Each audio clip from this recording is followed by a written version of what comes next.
एक और बवाल अप टू डेट आप लोग को खेसारी फैंस के लिए आप लोग को एक और बवाल अपडेट देना चाहते हैं। आशुतोष तिवारी, अरविंद केला, कल्लू जी एंड अनुपम यादव से गवाया है गाना ओढ़नी में डगिया लगवे लूं, ये गाना है।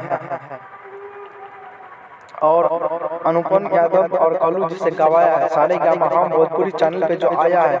ये गाना 19 नंबर ट्रेंडिंग म्यूजिक पे ट्रेंड कर रहा है। ये क्यों गवाया है?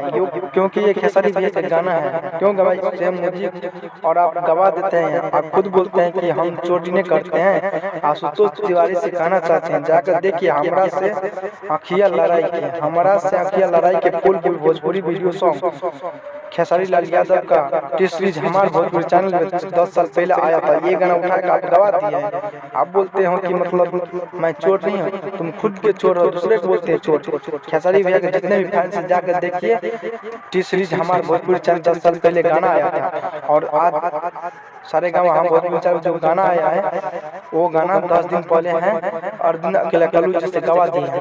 फिर आप लोग खेसारी भैया के जितने भी फैंस हैं मेरे चैनल को सब्सक्राइब करें और बेल आइकन का जरूर दबाएं। और खेसारी का ट्रेंडिंग स्टार रहेगा हमेशा, उसका चलता हमेशा सब पे भारी रहेगा, कुछ नहीं बिगाड़ सकते हैं उसको।